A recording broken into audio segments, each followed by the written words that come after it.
Innal hamdalillah nahmaduhu wa nasta'inuhu wa nastaghfiruh wa na'udzu billahi min shururi anfusina wa min sayyiati a'malina may yahdihillahu fala mudhillalah wa may yudlil fala hadiyalah wa asyhadu an la ilaha illallah wahdahu la syarikalah wa asyhadu anna Muhammadan abduhu wa rasuluh ya ayyuhalladzina amanu taqullaha haqqa tuqatih wa la tamutunna illa wa antum muslimun ya ayyuhan nasu taqu rabbakumul ladzi khalaqakum min nafsin wahidah wa khalaqa minha zawjaha وبث منهما رجالا كثيرا ونساء واتقوا الله الذي تساءلون به والأرحام إن الله كان عليكم رقيبا يا أيها الذين آمنوا اتقوا الله وقولوا قولا سديدا يصلح لكم أعمالكم ويغفر لكم ذنوبكم ومن يطع الله ورسوله فقد فاز فوزا عظيما أما بعد فإن أحسن الكلام كلام الله وخير الهدى هدى النبي صلى الله عليه وآله وسلم وشر الأمور محدثاتها وكل محدثة بدعة وكل بدعة ضلالة وكل ضلالة في النار.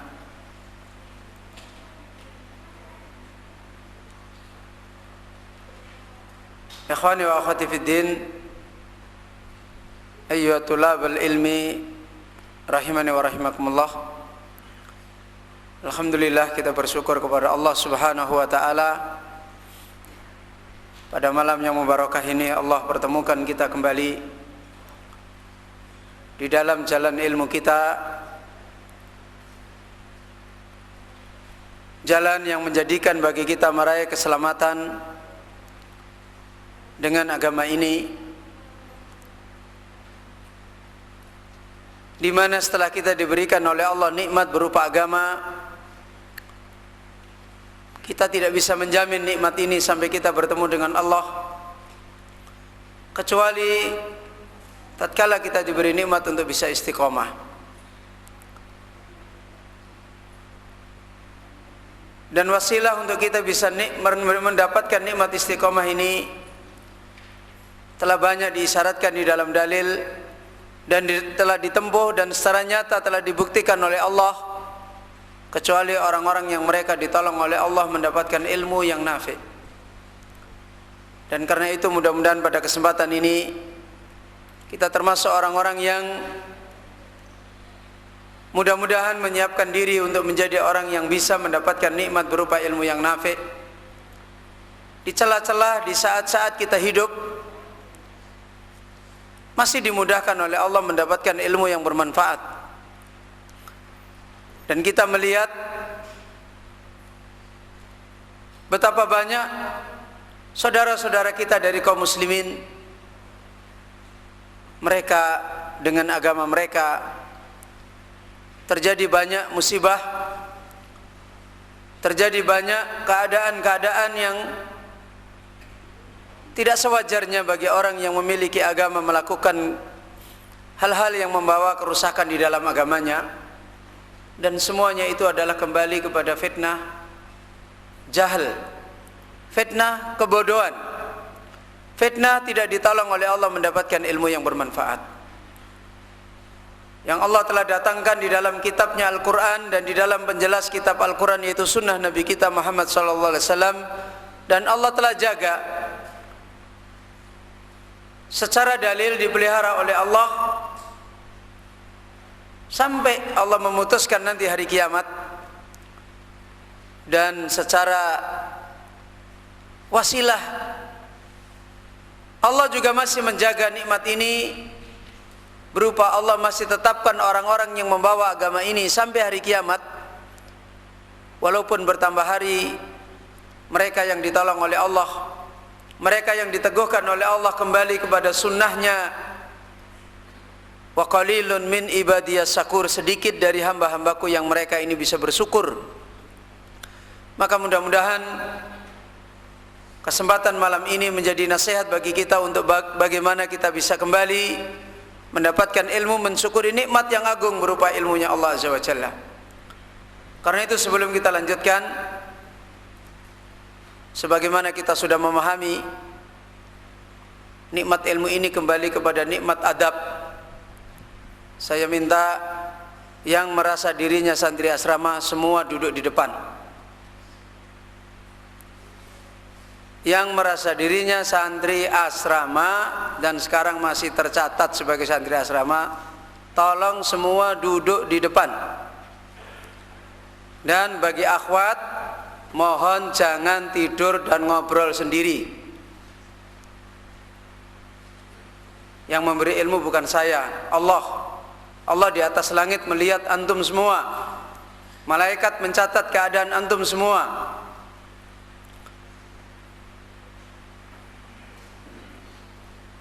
Seperti ini itu sebenarnya tidak setiap majelis harus dipanggil.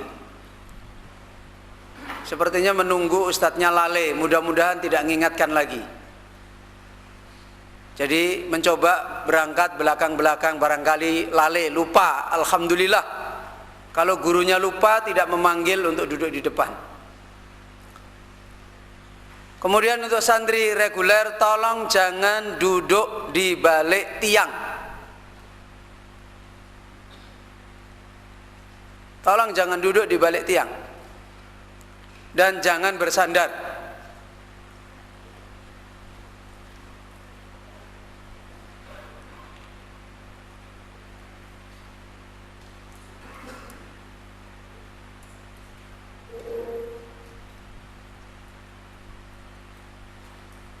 Kalau sudah merasa ngantuk tidak usah diingatkan, bangun sendiri wudu.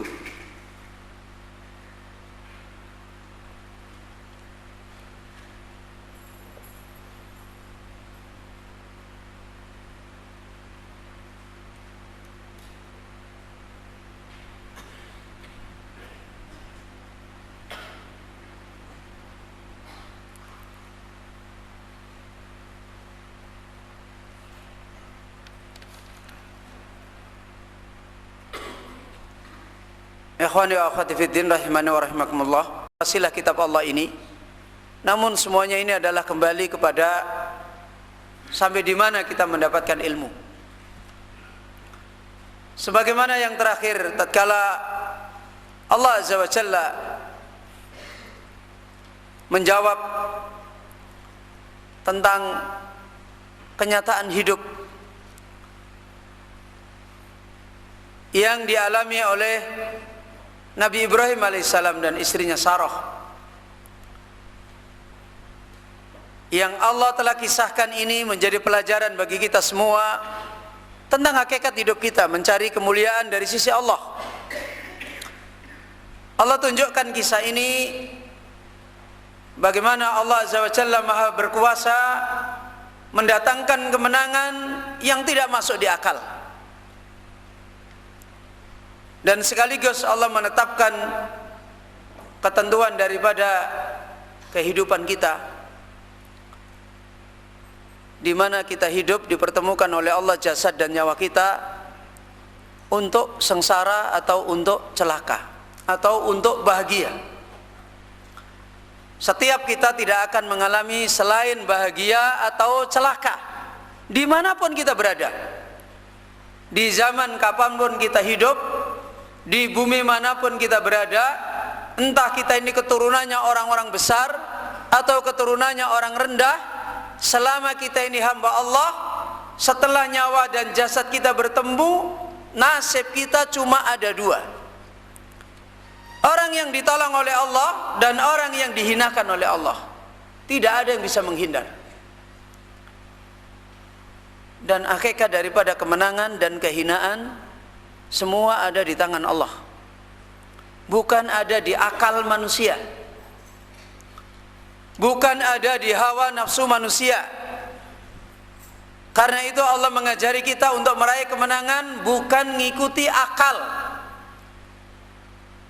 tetapi mengikuti petunjuk Allah Subhanahu wa taala, bukan pakai logika sebagaimana orang-orang ahli dunia melogika kemenangan. Kalau saya tidak begini nanti begini, kalau saya tidak begini nanti begini. Lihat jawaban Allah Subhanahu wa taala kepada Ibrahim dan khususnya istrinya Sarah. Tatkala mereka menganggap dan berpemikiran secara nyata tidak mungkin Allah memberikan seorang anak. Apa jawaban Allah Azza wa Jalla? Yang terakhir, siapa yang ingat? Allah menyebutkan apa untuk menjawab ini? Siapa yang ingat? Gak ada yang ingat. Gak ada yang ingat ya. Masya Allah, gak ada yang ingat. Apa jawaban Allah? Yang mungkin bagi kita kalau tidak punya ilmu ya, tidak sama sekali bisa dipahami kalau itu jawaban. Apa jawaban Allah? Allah menjawab istrinya Ibrahim, Sarah, ketika Sarah mengatakan tidak mungkin saya diberikan anak, ajuzun akim ya. Qalat ajuzun akim. Apa jawaban Allah Azza wa Jalla? Itu jawaban pertama, jawaban yang pokok yang menentukan ini adalah hikmah yang besar. Allah cuma menjawab dengan dua namanya. Apa? Innahu huwal hakimul alim. Yang mungkin hari ini kalau kita dijawab dengan seperti ini, akal kita nggak bisa nerima. Ya, kita sudah diterangkan, sudah diomongin, sudah dinasehatin. Pagi dinasehatin, sore lari, sore dinasehatin, pagi lari. Allah menasehati istrinya Ibrahim, Sarah, hanya dengan nama Allah, Innahu huwal hakimul alim. Yang kita sudah pahami bagaimana makna ini. Terkandung hikmah yang sangat dalam sekali. Allah itu Maha Hakim. Allah akan membalas orang-orang yang menempuh jalan kebaikan dengan kebaikan. Allah akan membiarkan orang-orang yang tidak menempuh jalan kebaikan untuk tidak akan ditolong. Itu sudah hikmahnya Allah. Ini menjadi pelajaran bagi kita, ayyuhatul batil ilmi. Antum datang ke sini belajar menuntut ilmu, hanya makan, minum, tidur, ngorok, main, absen, keluar, masuk. Bukan itu yang dinilai oleh Allah. Bukan itu yang dinilai oleh Allah. Kalau yang dinilai mungkin pengurus madrasah absen, yang dinilai oleh Allah adalah hari-hari kita. Hati kita hidup kemana? Perjalanan kita di sini untuk apa? Kalau cuma pulang pergi nyetater motor, pulang pergi duduk makan, tidur di asrama, ngorok, bukan itu yang akan menjadikan kemuliaan. Ini hidup bukan milik kita. Ini hidup miliknya Allah. Orang-orang yang pantas ditolong oleh Allah seperti ini loh, seperti Ibrahim sama Sarah. Orang yang habis hidupnya untuk Allah, yang sudah tidak pernah berpikir akan ditolong oleh Allah. Allah jawab, Innahu huwal alimul hakim. Ini jawaban, Innahu huwal hakimul alim. Ini pelajaran bagi kita. Allah itu maha tahu hambanya. Allah maha bijaksana, maha hikmah. Tidak mungkin Allah menyamakan orang yang ngorok dengan orang yang capek. Tidak mungkin Allah menyamakan orang yang siang malam dia habiskan hidupnya untuk agama Allah dengan orang yang hanya datang kelelat, yang penting absen selesai. Tidak mungkin orang yang mereka duduk waktunya dihabiskan untuk berkhidmat pada Allah, mempelajari ilmunya Allah, dengan waktunya habis hanya duduk ngobrol sampai jam 12 malam, curhat sama temannya, ngobrol, kamu nanti besok kalau punya suami kayak apa, kalau saya punya suami nanti begini. Innalillahi wa inna ilaihi raji'un. Tidak akan pernah terjadi walaupun sudah habis umur kita di majelis ilmu. Yang diberikan oleh Allah tidak lebih apa yang kita lakukan hari-hari. Allah itu hakim ya, Allah itu hakim. Allah maha tahu hambanya dan Allah maha hikmah ya. Kita hanya menjadi penghayal, menjadi penghayal. Dan yang lebih parah lagi, namanya sudah terlanjur menjulang tinggi, thalibul ilmi. Belajar di ma'had, lulus dari pesantren, lulus dari madrasah, pulang-pulang jadi orang bingung, tidak tahu hidup, apalagi sampai berjuang di jalan Allah Azza wa Jalla. Inna lillahi wa inna ilaihi raji'un.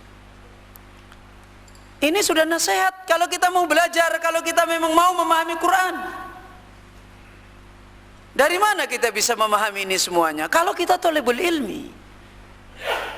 Sebagaimana lihat Al-Imam Ibnul Qayyim rahimahullah menjelaskan makna dua nama ini luar biasa. Orang bodoh, orang yang tidak pernah thalabul ilmi dengan hikmah, yang tidak pernah menghabiskan ilmunya Allah, nggak akan mungkin. Silahkan menunggu sapi masuk ke lubang jarum untuk bisa mendapatkan kebaikannya Allah Azza wa Jalla. Hidup ini bukan menurut lamunan kita, hidup ini bukan menurut khayalan kita. Ayyuhal ikhwana fiddin wa akhwat fiddin rahimani wa rahimakumullah. Kejadian-kejadian di dalam hidup itu selalu berjalan dengan hikmah, bukan berjalan begitu saja terserah, orang begini ya nanti begini, enggak ada. Ini yang sudah dijelaskan oleh beliau Ibnul Qayyim dari namanya Al-Alim, Al-Hakim, dan Al-Alim. Bahkan terakhir Ibnul Qayyim menetapkan hikmahnya Allah itu tatadammanu syar'a wal qadara. Hikmahnya Allah itu fa nafsu hikmatihi tatadammanu syar'a wal qadara. Hakikat daripada hikmahnya Allah Azza wa Jalla itu meliputi, mencakup tuntunannya Allah, agamanya Allah, semua yang ada di dalam kitab, di dalam sunnah, semuanya berjalan dengan hikmah, yang tidak mungkin hikmah ini bisa diambil oleh orang-orang yang tidak punya nasib memahami kitab Allah Azza wa Jalla dengan benar. Kemudian yang kedua, hikmah ini tepat ketemu dengan al-qadar, dengan takdir. Bacalah zaman, bacalah Quran. Ambil hikmahnya Quran, ambil hikmahnya zaman. Tidak pernah berselisih, tidak pernah berbeda. Setiap yang dibicarakan oleh Al-Quran dengan hikmah terjadi pada kehidupan dengan hikmah. Dengan demikian, kalau kita ingin mendapatkan kehidupan yang nyata ini berjalan dengan hikmah yang baik, nasib kita dengan Al-Quran itu, dengan ayat Allah, dengan sunnah Nabi itu harus benar. Kalau kita hanya menjadi tukang pengibul, tahu pengibul? Tukang penipu. Gimana tidak tukang penipu? Thalibul ilmi, kesibukannya bukan ilmu. Itu namanya penipu. Hah? Sebagaimana pegawai negeri, kesibukannya bukan di kantor, bukan di kantor dia bekerja, enggak. Kesibukannya pergi ke tempat lain, pergi ke tempat hiburan, tempat makan, itu penipu namanya. Penuntut ilmu kalau disuruh sibuk dengan ilmu tidak mau, itu namanya penipu. Innalillah, menipu diri sendiri. Gurunya ditipu cuma sebentar, tapi sebenarnya menipu diri sendiri. Orang-orang munafik itu menipu diri sendiri, bukan menipu orang lain. Mereka disebutkan oleh Allah di dalam surat Al-Baqarah, menipu diri mereka sendiri, tapi mereka wahum la yasurun, mereka tidak merasa. Ini disebutkan di Ibnul Qayyim, tatadammanu syar'a wal qadara. Hidup ini hikmahnya yang terjadi seberat biji sawi pun dari hikmah Allah selalu mencocoki dengan aturan yang di dalam kitab dan di dalam sunnah. Maka silahkan, kalau mau mencari nasib kehidupannya yang sengsara, ya jauh saja dari nasib dari kitab dan sunnah. Kalau mau mencari nasib kehidupan dalam hidup ini, hikmah Allah selalu berjalan dengan thawab dan iqab, silakan saja kita menjadi orang yang tidak perlu peduli dengan ilmunya Allah Subhanahu wa taala. Umur kita ini bukan diberikan oleh Allah sekedar kita nikmati, ya ayyuhal ikhwan wal akhwat fiddin. Kita dihidupkan oleh Allah ini bukan untuk tamattu, bukan untuk silahkan kalian bersenang-senang di dunia, bukan. Bukan seperti itu. Lihat ketika Rasulullah SAW mengingatkan, kalau kalian tahu apa yang aku tahu, kalian tidak akan mau tertawa banyak-banyak. Apalagi sampai tertawa, apalagi sampai membuang-buang waktu, apalagi sampai sendoguro yang banyak tidak ada gunanya, habis waktunya hanya untuk ngobrol. Itu menunjukkan orang yang tidak tahu agama. Innalillahi wa inna ilaihi raji'un. Nggak tahu agama itu namanya. Gimana mau dapat baik? Kita ini akan mati, akan berakhir kehidupan kita. Kita ini manusia, tiap hari sudah kenal tuntunan, kayak orang nggak kenal apa-apa. Nggak memahami hikmahnya Allah Azza wa Jalla di dalam kitab, di dalam sunnah. Nggak memahami hikmahnya Allah di dalam hidup. Lihat hari-hari yang terjadi. Setiap kali kita menyelisih kitab dan sunnah, buktikan dalam hidup kita. Tambah jauh. Lale di malam hari dibangunkan jam 9 siang nanti. Itu Allah yang Maha Kuasa. Kenapa saya bangun kok susah sekali Ustadz? Itu ditakdirkan oleh Allah, dihinakan namanya. Kenapa saya belajar kok susah sekali? Itu namanya tidak ditolong. Bercermin pada diri kita, semua yang terjadi itu dengan hikmah. Tidak mungkin orang yang malam hari selalu berdoa kepada Allah, ya Allah tolonglah saya, kemudian memikirkan kehidupannya di dalam belajar, kemudian tidak ditolong oleh Allah. Nggak mungkin. Nggak akan mungkin. Buktikan aja hari-hari. Kenapa saya kok begini? Kenapa saya susah? Kenapa saya malas? Kenapa saya susah? Lihat perjalanan kita. Lihat hati kita, lihat perilaku kita. Jadi jangan dianggap perjalanan ilmu ini seperti perjalanan orang jualan makanan, jualan ini. Orang jualan dunia saja susah, apalagi kita di dalam ilmunya Allah Azza wa Jalla. Dulu ilmu ini diambil Nabi, diambil para ulama, hidup mereka itu susah. Masa hari ini kita mau mengambil ilmu seperti orang ahli dunia? Mustahil. Mustahil. Ya, mustahil. Mungkin kita bisa ngobrol cerita tentang ilmu, tapi tidak memberi barokah dalam hidup kita. Dan ketahuilah ilmu ini hanya dua konsekuensi. Kalau kita tidak diangkat, kita dilempar, dihinakan. Sudah. Innallaha yarfa'u bihadzal kitabi aqwaman wa yada'u bihi akharin. Sesungguhnya Allah Azza wa Jalla akan mengangkat derajat beberapa kaum dengan sebab kitab Allah, dan Allah menghinakan beberapa kaum dengan sebab juga kitab. Sudah mendahului kita Yahudi, dihinakan oleh Allah dengan ilmu. Sudah mendahului kita Nasara, dihinakan oleh Allah juga dengan menyia-nyiakan ilmu. Kemudian Nabi sallallahu alaihi wasallam mengingatkan kita, la tarkabanna minkum sunana man kana qablikum. Kalian akan sama, ini kata Nabi. Kalian akan sama caranya, kalian beragama seperti Yahudi dan Nasara. Sibron bisibrin, pelan-pelan, sejengkal seperti mereka.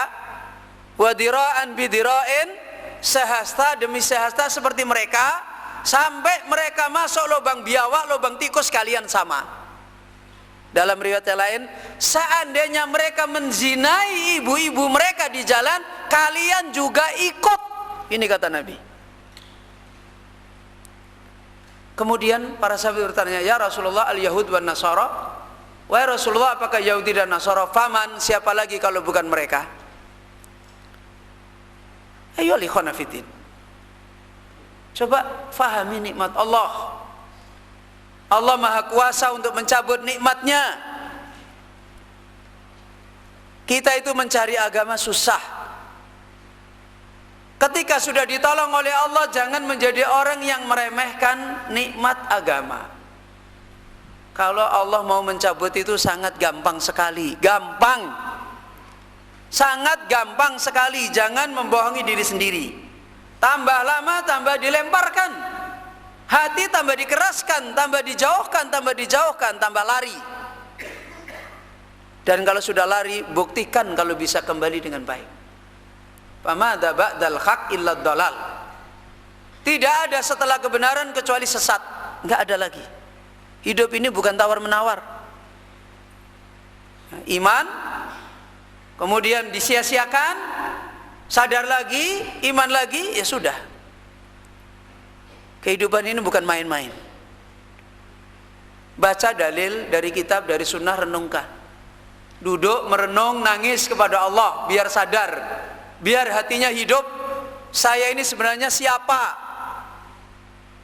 Kalau waktunya banyak dibuat ngobrol, banyak cerita, nggak pernah duduk sendiri dengan Allah menangis, gimana hatinya bisa hidup? Mati hatinya. Makanya orang mukmin itu harus tahu kapan kita harus berkumpul dengan orang, kapan kita jangan berkumpul dengan orang. Tidak pernah berkumpul dengan orang juga celaka karena tidak bisa mengambil manfaat. Terlalu banyak berkumpul dengan orang juga pintu masuknya seton. Orang mukmin itu harus tahu kapan saya berkumpul, kepada siapa saya berkumpul, kapan saya tinggalkan. Tidak perlu berkumpul dengan orang. Saya harus duduk dengan ilmunya Allah, dengan kitabnya ulama. Ini ayyuhal ikhwana fiddin rahimani wa rahimakumullah. Tidak usah kita jauh-jauh. Pelajaran ini sudah diterangkan oleh Imam Ibnul Qayyim rahimahullah di akhir pembahasan kita. Tafadhal. Sudah banyak pelajaran kembali kepada kita. Fahal min muddakir. Kita termasuk orang yang bisa mengambil peringatan apa tidak? Ini yang disampaikan terakhir oleh beliau Imam Ibnul Qayyim. Dan insyaallah hanya ini saja yang saya perlu ingatkan pada malam hari ini. Mudah-mudahan nasihat yang diterangkan oleh Imam Ibnul Qayyim dari nama Allah dalam surat Ad-Dariyat yang diakhiri dengan ayat Innahu huwal hakimul alim. Mudah-mudahan ayat ini bukan hanya sekedar daurah 1 bulan ini, sekian bertemu sebulan sekali. Saya yakin di antara antum sudah ada yang pernah duduk mengulang ayat ini untuk direnungi. Sudah? Sudah pernah ada di antara antum semua? Coba, Masya Allah, di mana kita? Dulu para sahabat itu mendengar Al-Quran, mengambil faedah dari Al-Quran itu luar biasa. Kita ini formalitas, sudah diberi wasilah, masih tidak tahu bagaimana mengambil, apalagi suruh mencari sendiri. Sudah ditunjukkan jalan, sudah diterangkan oleh ulama seperti ini, kayak tidak menghargai nikmat ilmu. Ditunjukkan emas, tidak pernah diingat lagi. Masya Allah. Sudah, ini saja dulu. Yang akan datang saya akan tanyakan semuanya hikmah-hikmah yang ada di dalam surat Ad-Dariyat sejak awal. Saya akan tanyakan semua pada waktu daurah. Apa yang sudah diterangkan oleh Imam Ibnul Qayyim, contoh dari bagaimana tafakkur, tadabbur, pintu untuk mendapatkan ilmunya Allah dari surat Ad-Dariyat ini. Sebelum saya lanjutkan, insya Allah nanti yang akan datang pada pertemuan santri pada daurah, saya akan tanyakan isinya semuanya dari sejak awal sampai yang terakhir. Saya kira cukup, dan saya mohon maaf kalau ada khilaf dan salah saya. Subhanaka Allahumma bihamdika asyhadu an la ilaha illa anta astaghfiruka wa atubu ilaik.